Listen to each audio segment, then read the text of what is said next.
Hey,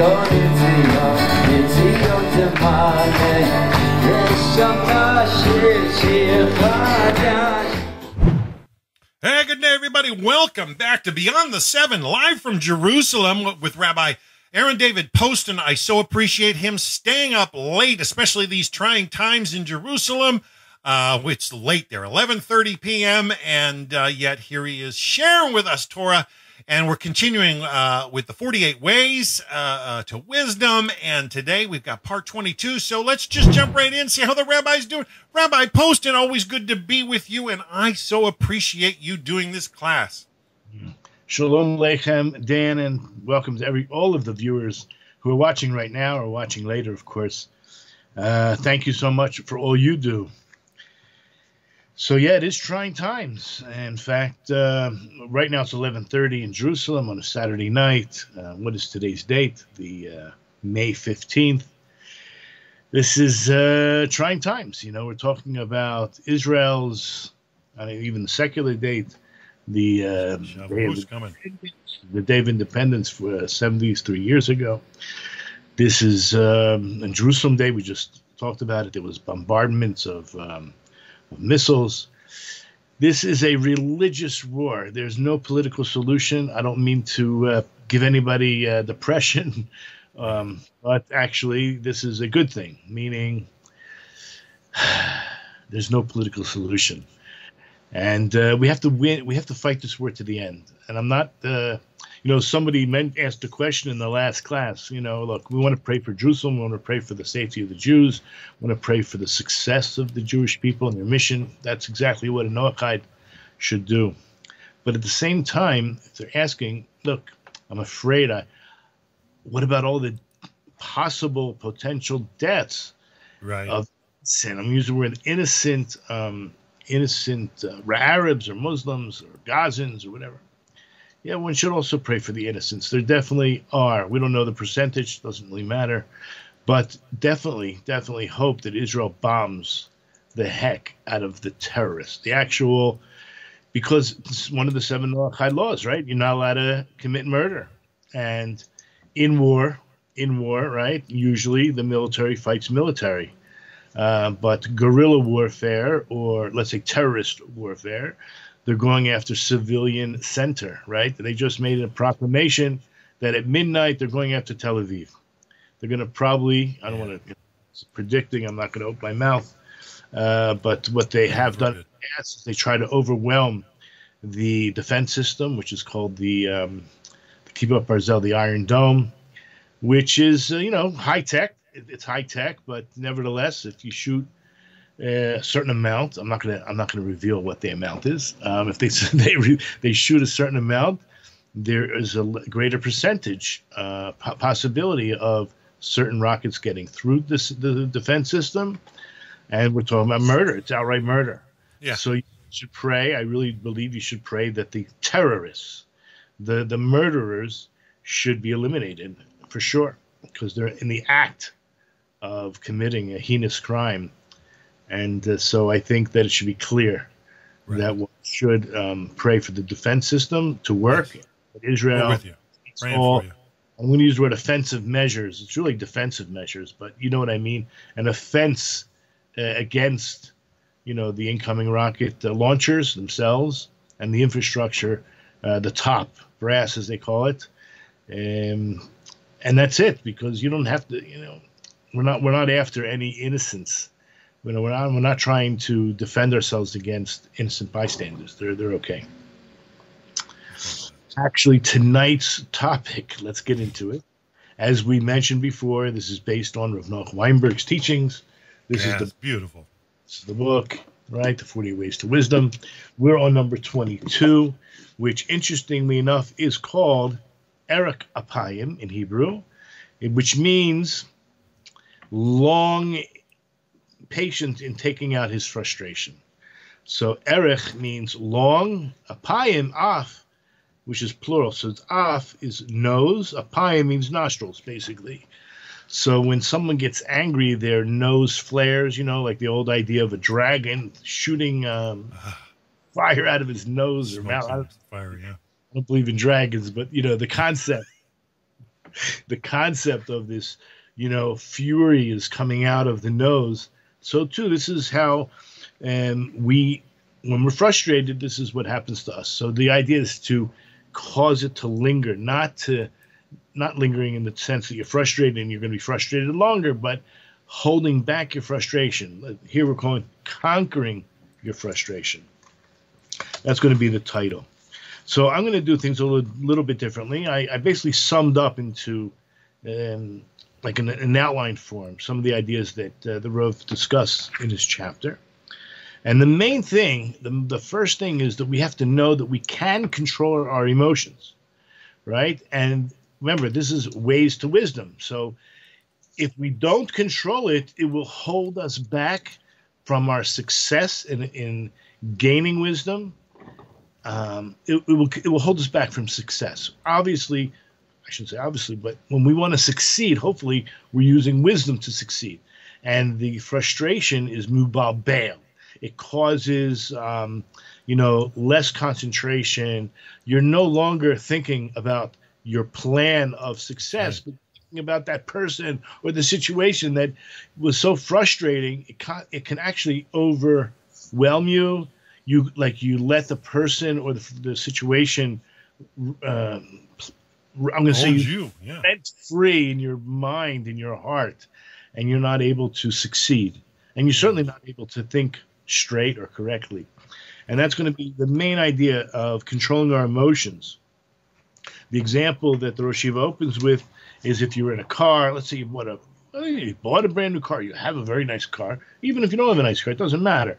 You're in a car, and somebody comes and, maybe they sideswipe you, maybe they give you a dent, maybe before you jump out of the car, you're thinking to yourself, who is this? What is this? And you're getting all frustrated, and you want to go out and ring the guy just to, give him your mind's worth, and whether you have insurance or not, it's irrelevant. You're frustrated. You're going to have to. The newness is gone.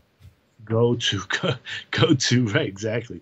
Go to your insurance company, make all these claims. You can have a million things running through your head, whether it's, oh my God, it's a brand new car. I can't believe this happened to me, or I'm going to have to take some of my valuable time and, spend it filling out paperwork and going to the police, who knows whatever it is.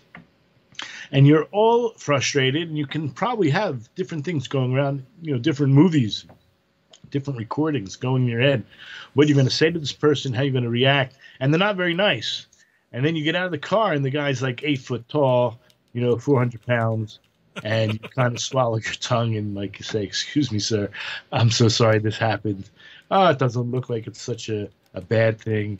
Let's just exchange information and I'll be on my way, as opposed to what you actually thought you were going to say, right? And how many times when you run into someone who is actually mentally challenged or physically challenged, and, you're waiting in line and someone's holding up the line, and you're kind of, frustrated, maybe pushing your way a little bit, whether it's verbally, impatient, physically, or in your head, you're about to blow your top, and then you take a look, and the guy or the woman is in a wheelchair or with crutches, or maybe they're 70 years old, whatever, or mentally challenged, right? I mean, and you will then see your emotions are going to be totally different once you recognize or realize that's what's happening here. It's not when you feel like a heel. Totally, had their wits about them and just causing a holdup, right? This is a real situation that requires a lot of patience and love. Well, if you know that you can control your emotions because you know that you had this, mind frame, and then it switched, right? Reframed, so to speak. So too, you can do that even without, because the truth is many people, even though they look normal, they act normal, everyone's got issues, and you can have a little bit more rachmanut, a little bit more, patience, because, I run into so many people, they're on all kinds of medication. You just, man, that person's a very difficult person to deal with. And then you find out that they're, bipolar, or they had trauma when they were kids. And all of a sudden now you're like full of, you have empathy and you have some kind of sympathy. So, it's a good thing to know that you can control your emotions to begin with. So again, how is this a path to wisdom? And to live with more patience. It's going to be very important. How many times do we slam a door, crash a plate, or yell in rage, right? We lose our tempers, right? So there is an idea. We were young. There is an idea brought down in the Gemara. Let me just find it real quick. I don't know where it is. Let's see. Okay, it's in Gemara Shabbos 105b. Ravavin said, I think we'll go down to Reb Shimon ben Eliezer, who said in the name of Reb Chilfa bar Agra, who said in the name of, this is the most beautiful thing about the oral Torah, right? We're quoting our Rebbe's, right? This is very, right. Yeah. One who rents, chain. I'll say that again. In the chain. One who rends his garments in his anger, who breaks his vessel in anger, or scatters money in anger, would be like an idol worshiper in your eyes, as that is the craft of the evil inclination. It's based on a verse in Psalms 81:10. Do I have that here? Hold it up. Yeah. Psalms 81.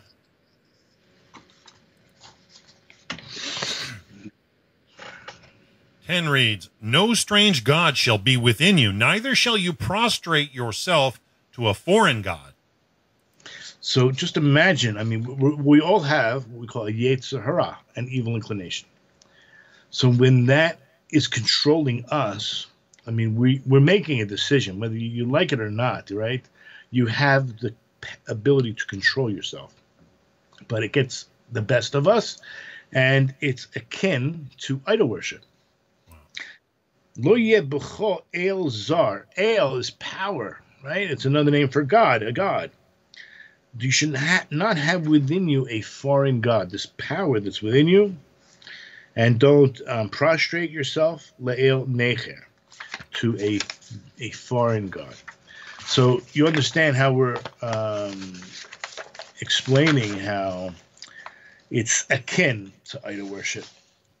So I did mention, and I'll just mention again, I mentioned in my other class, if somebody raises their hand to another human being, remember, man is made in the image of God.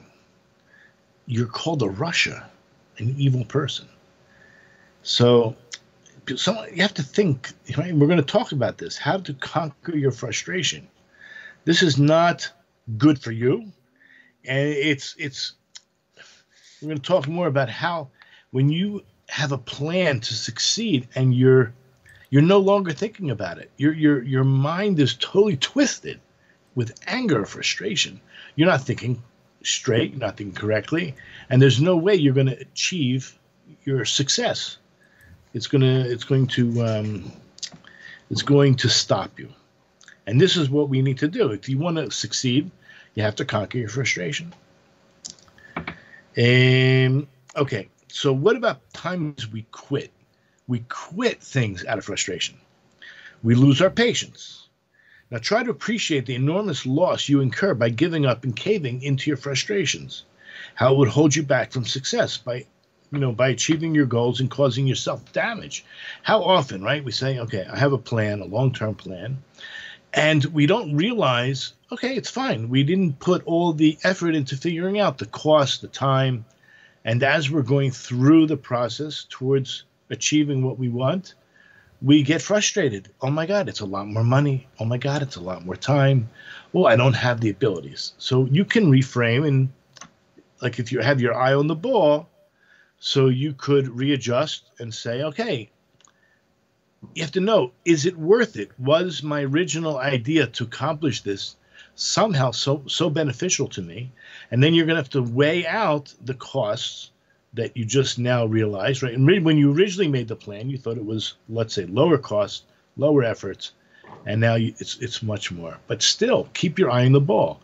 When I made the decision to try to accomplish this, How important was it? And now, how important is it? Is it still as important as I thought it was originally? And so what if the costs go up? So what if the time is more, right? And time is valuable.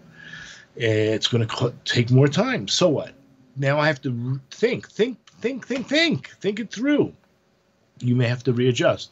But when you get frustrated and quit, to start up again much later could cost you, you may not succeed at all.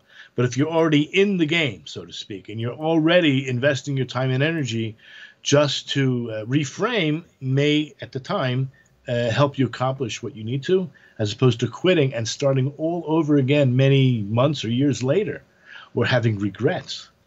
So many people do quit out of frustration, and hopefully, right, we had a clear mind when we originally thought about it, and you have to rethink again. Another side effect to this idea is a tremendous loss of self-confidence. Right? We run away from tough situations, we abandon projects, and they surely erode our trust in ourselves and confidence within our own ability to carry out any future undertaking. It creates a credibility gap within ourselves, right? Such a loss of either self-confidence, self-worth, self-esteem. So ask yourself, how many projects had you never started because you didn't believe you were going to carry them through and finish them? And that's based on past experience, of course. This lack of confidence or self-credibility is extremely destructive. It totally undermines your confidence in your ability to tackle meaningful goals and pushes you to stay within your comfort zone, which is horrible. I understand comfort zone today is a big deal. We do need to feel somewhat comfortable, but guess what? Nobody ever becomes great. There is no greatness that is achieved through trying to find your comfort zone or some kind of safe box of mediocrity, right? You need to push yourself. So we're going to talk about using your frustration in a positive way. Like, I never took acting, okay? But I heard, right, that when you get up on the stage, there is a certain amount of nervousness, right? Now, what you're supposed to do, what they tell you to do, is to, streamline or garner, take that nervous energy and actually use it. Now, how that's up to you, and it may take a lot of practice to figure it out. But to take that, we'll call it a seeming weakness, and use it to your advantage, right? So, the frustration, like if you're extremely motivated and passionate about something, so it could be that if you take that frustration that could be used negatively, as we just discussed, how it can actually cause you to quit, but to streamline it or to garner it and to push it, use that frustration in a clear-headed way, because it's what's driving you to move forward. So that's another idea. One of the things our Rosh Yeshiva, Rav Noach Weinberg, said, to say I can't do it, it's akin to idol worship, because who says you can anyway? It was all Hashem, right? My brains, right, my ability to think and come up with chidushim, novel ideas, Hashem brings that to me, and I pray for it, and it comes, right? So who am I to say I can't? By saying I can't, it was like you were thinking you could to begin with, when it's not you. It's like you have to go backwards to understand that point. But so if you say it's impossible, it's impossible, out of frustration, it's impossible. Now I'm not talking about something external. We're talking about something you could do. So don't accept this idea at face value, even when you say it. Don't think it, don't say it. But if you do, don't take it at face value. Don't accept it like that. It's not you that can't do it, or that the goal isn't worthwhile. All you're doing is rationalizing to yourself. Try to get yourself off the hook from putting in that sustained effort and the extra energy and time in order to succeed.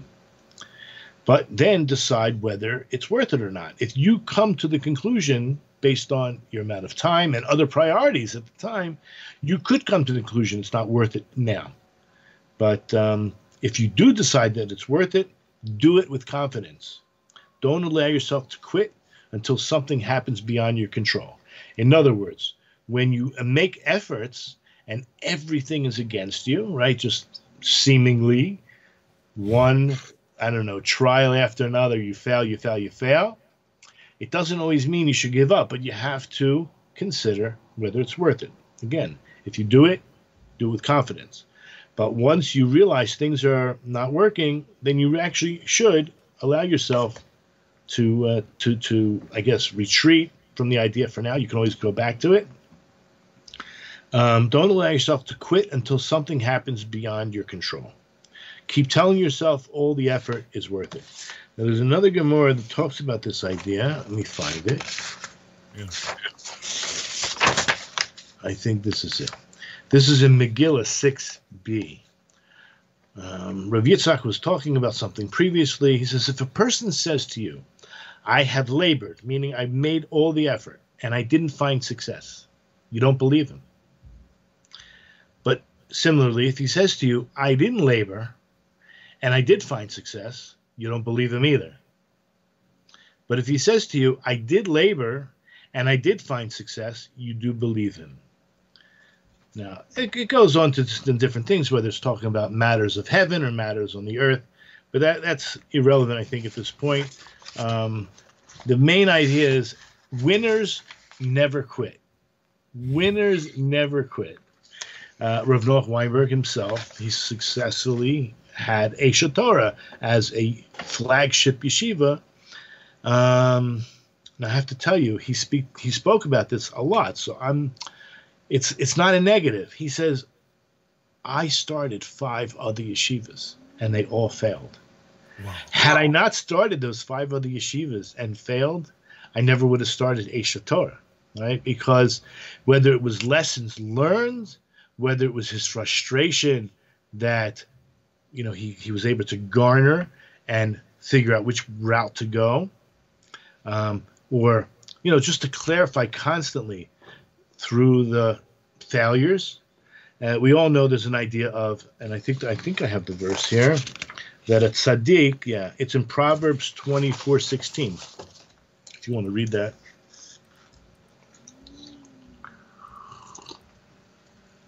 24. 16 reads, for a righteous man can fall 7 times and rise, but the wicked shall stumble upon evil. So you have to, what does it mean 7 times? Interesting, because especially talking to Bnei Noach. A righteous man can fall 7 times, but he gets up every single time. That's going to be the difference. The wicked person will stumble and fall and not get up. So I have a comment here, and I think I wrote it myself. A righteous person sometimes stumbles and makes mistakes and overcomes their frustration and keeps trying again and again. Repeated falling and getting up again. This is what makes a person great. Accept that reality has its ups and downs. That's what reality has. Do not become discouraged. You can overcome, since God never gives a person a challenge that the person cannot handle. Now, this is based on Psalms 147:17. Now, it's not so clear, this is the source, but it's worth looking into. Rashi mentioned something here, but go ahead if you want to read Psalms 147, verse 17. 17 reads, he hurls his ice like crumbs before his cold. Who can stand? So like I said, it's not so clear in the verse, but basically Hashem adjusts each person's load according to the amount he knows that person can carry. Like a good coach, God will not raise the hurdle higher than we can jump, because that would doom us to failure. He's actually rooting for our success, especially matters of spiritual growth. If we overcome our frustrations and put in the necessary effort, Hashem will enable us to succeed. Okay, let me go back to my outline. And work on repairing your self-confidence. Take a look at the list of things that you have accomplished, projects that you finished, and look at the list of projects that you quit.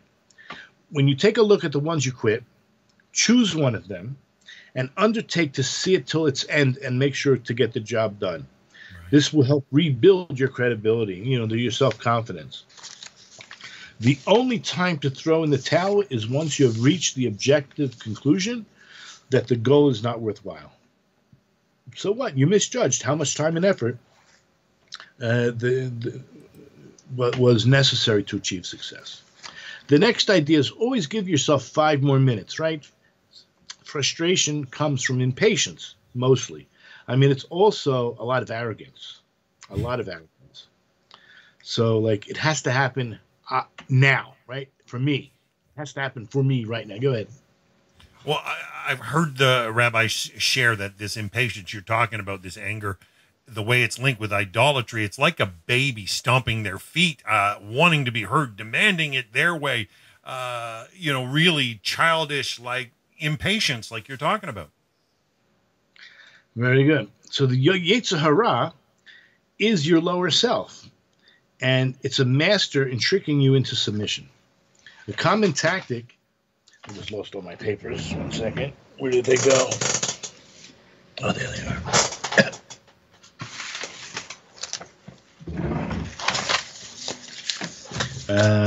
A common tactic is to rationalize and convince yourself just one more bite won't hurt you, right? And then we're talking about the Yetzer Hara. Or, I'll just surf the web for 5 more minutes before I go back to my studies, right?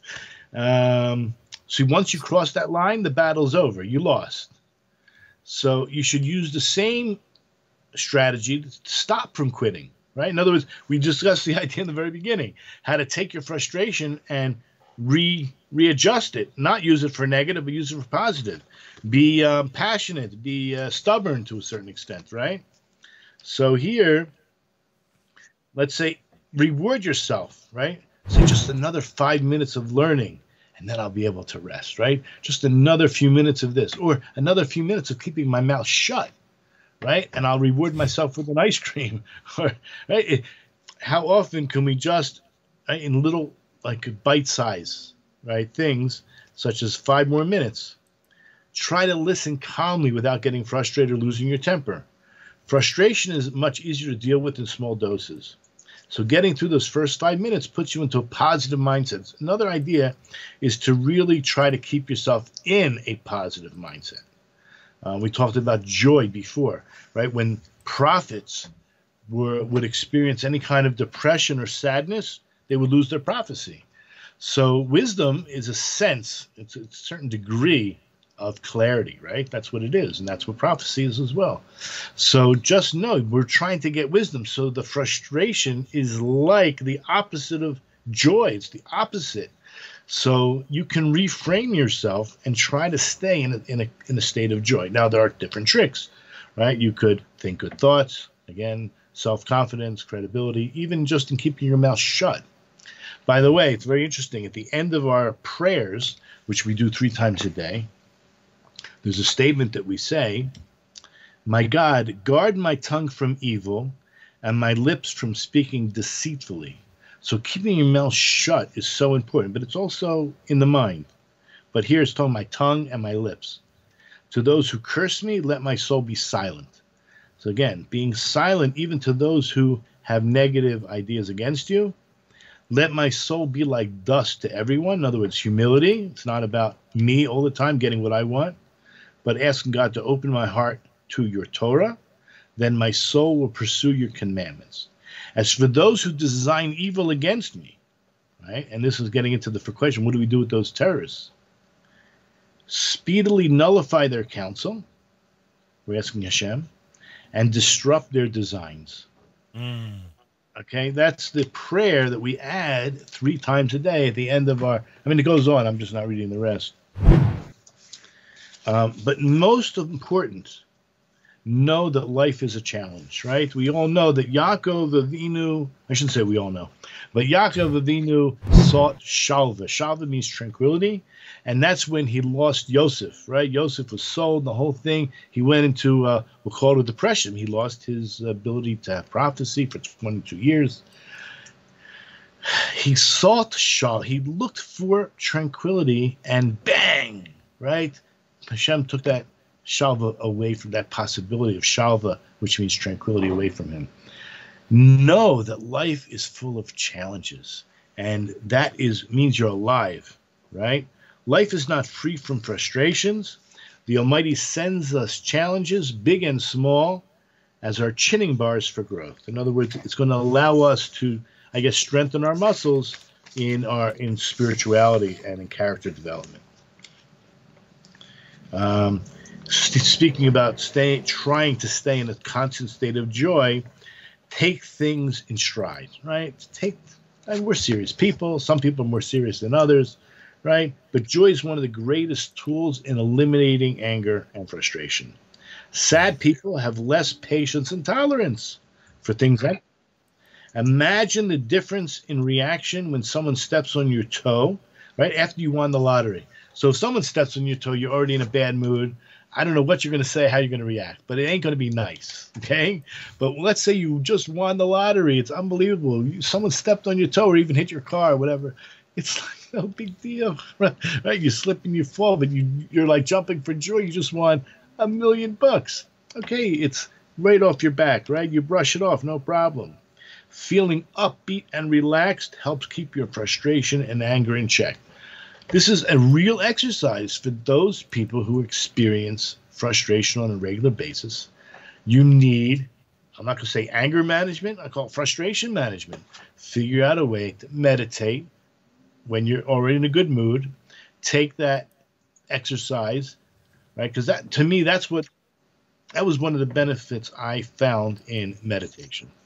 You do this exercise and you become so ragil, so used to it, that feeling, that then you take the abilities that you created for yourself to get into a certain state.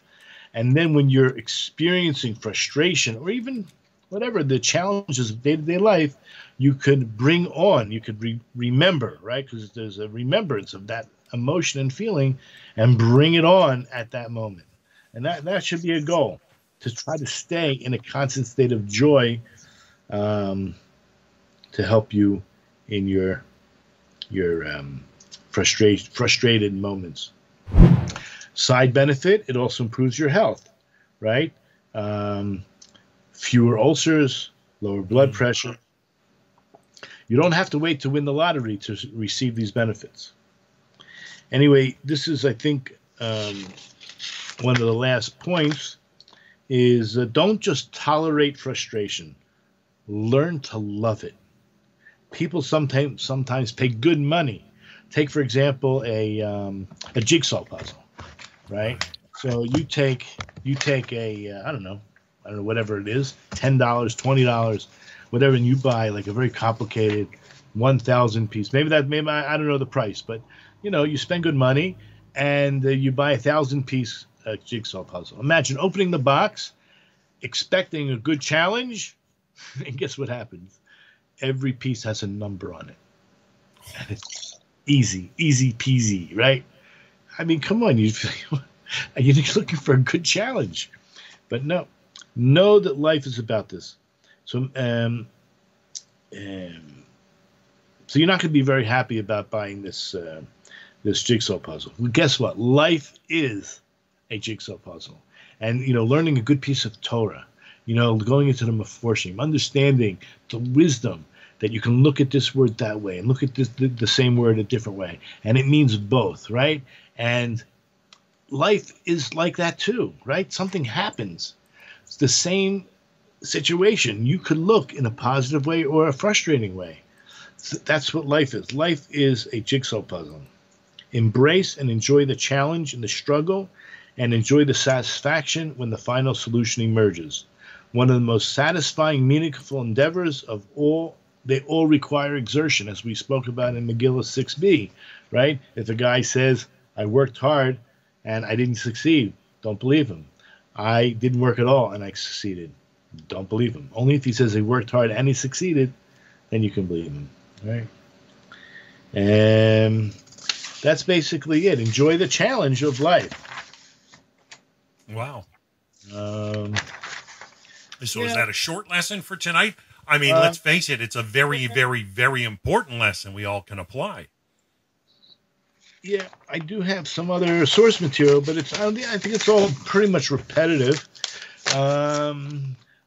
That's it. I think that's it. Yeah. So we're going to be on break for a few weeks. We'll see, I think, because I do have family expected to arrive next Thursday night before Shabbat. And right now, all the airports look like they're closed because of the situation. So I might be available, but might not be. So then I have a wedding. My daughter's getting married the following Thursday night. And then we have a big Shabbat, a big Shabbaton in a hotel. And I really won't have time to. Well, we'll see. Well, we do appreciate all you do share. I know that Yibbenei's always doing all kinds of work. Your book's so solid. You know, I threw out the option of changing the time to make it more convenient, and you're just so straightforward with me. You don't have any other time slot available. You're a busy man, and we so are thankful that you're sharing the Torah with us. Well, thank you for giving me the opportunity, and I appreciate all the comments that come in privately or my email or through with either on your YouTube channel, on the Facebook. And yeah, you're doing some great work, and I'll try. I look forward to talking to you privately as soon as we're finished this, like we always do every Saturday night. So, you're a blessing, Rabbi. I'm thankful for yourself, you know, and like I've told you before, I really enjoy when you host Yibbenei, when you host Rabbi Breitowitz. Always profound material, and yourself. I mean, I try to catch a couple of lessons here and there, at least one other message you do during the week. And I know that you're so involved in helping the community where you're at in Jerusalem. It's just an honor to spend some time with you. I will share just real quickly a interesting piece of Torah about Shavuos. Okay. So, by the way, Shavuos, Hashem's the Father, of course. And his daughter is the Torah. And people are the bridegroom. So we married Hashem's Torah. Okay. Happens to be in the shul that I go to. I got the honor of Chasan Torah, of the bridegroom of the Torah this past Simchas Torah. And so what happens, Kli Yakar, I like to express, he gives to a lot of different ideas. The difference between a slave and a son-in-law, which I gave this year. If people want to listen to it, it was go back to just the shir that was just before I gave last Thursday night. Today I said is the 15th. Now it's the 16th. So just go back to the last Thursday night in May. And anyway, so I just want to hit one point, though, besides this whole idea of the difference between a slave and a son-in-law. The basic idea was a slave does it he works out of, he's forced to work, and he basically is doing it for the prize he'll get at the end, whereas the son-in-law does it out of love. Okay, so one of the most important teachings in Judaism, in Pirkei Avot, I think it's the first chapter, the third Mishnah, Antigonos Ish Socho explains that you should not serve Hashem in order for a reward, right? Don't act like a servant who serves Hashem for a reward. You should do it out of love. Great. Very nice teaching. The previous teaching is Shimon HaTzadik, who says there are three pillars. The world stands on Torah, Avoda, and Gemilas Chasadim. And he's trying to explain that all of them are not just love. It's full of such bounty, and it's for free. Hashem is willing to give it the Torah, which is Shavuos, right? But basically, he wants to go through the verses to explain why they are for free, number one, and why you shouldn't charge. Not only shouldn't charge, you're getting more than the person who's supposedly getting it from you. Right? You're benefiting it. You're the one giving it. Torah, Avoda, and Gemilas Chasadim. We'll talk about what they are in a second. You're getting so much in return. How could you even think to charge? So Torah was a gift. We call it Matan Torah. Number one, it's a gift. But Moses himself said, I don't have all the verses in front of me. I have to apologize. But Moses says, I taught you. I gave you all these laws. There's a verse that says that. And he didn't charge. How could we charge? That's like the first idea. First of all, it's free. But wait, what about the bounty? We've discussed this before. Who do you learn the most from? The teacher himself learns the most from his students. So the payback is so much greater when, okay, I learned a lot from my teachers. I even learned more from my colleagues. But who did I learn the most from? I am gaining so much more when I give the Torah, when I'm sharing the Torah. That's my gain. So I wouldn't want to lose that. Number 2, we call avoda is really prayer. So when I pray, I have my needs. I pray for my needs. Very nice. But what happens when my friend, somebody else, a human being, needs the same thing? And I pray for him first. And then I pray for myself. Guess what happens? I get answered first. When I pray for someone else, my needs will be met first. Hashem will actually pay me, or not say pay, will grant me my requests before the other person even. So how can I charge someone for praying for them when it's going to benefit me even greater? Another idea. And what about Gomel Chesed? So there's a pasuk that says, there's a verse that says that when you scatter your money, you collect more in return. I forget where exactly in Proverbs it is. Maybe it's in Koheles, Ecclesiastes, I forget. So this idea that when someone needs help and you're willing to open up, remember, it's not even your money. You think it's your money, but you're doing God's will by helping someone else. So the verse explains that when you scatter the money, you gather even more in return. So it's just amazing that the Mishnah that says these are the pillars that the world stands on, the very following Mishnah in Pirkei Avos is the one that says don't serve your master in order to receive a reward. Because really it's all coming back to you anyway. You don't have to even think about it. Don't do it for that reason. Just know, have faith, know that you will receive it. Not that you want to receive it. Just know that you'll receive it. Anyway, that's just a little piece on the idea of Shavuos, Matan Torah. It was given to us as a gift. And the more we give it out into the world, the more we will benefit from it. Okay, beautiful. I'm so thankful that you're willing to shine the light of Torah out of Israel, and I hope that the B'nai Noach appreciate it. I know I enjoy this class. I enjoy the 48 ways, the chapter 6 there. It's just beautiful. It's profound. It could be so unfurled and fluffed and talked about and chewed on and digested for a long time. And it's always something to review. So I want to thank you, Rabbi. So, folks, you can catch Rabbi Poston's material at yibbenay.com. Feel free to share this on social media. I'm thankful for everything he does, and we're praying for Jerusalem. We're praying for Israel, and we hope you're all safe there. It's after midnight there now, so you're so far into clear, you haven't heard any rockets firing or anything like that. So we're praying for you, and, keep standing strong, and thank you once again, Rabbi. So we're off next week. Most likely. Yeah. So we might be off this class for a couple of weeks, but we'll be back in a few weeks. Hashem willing, I'll keep you informed on social media. But thank you so much, Rabbi Poston. We're going to sign out for now, and have a wonderful, wonderful week, folks.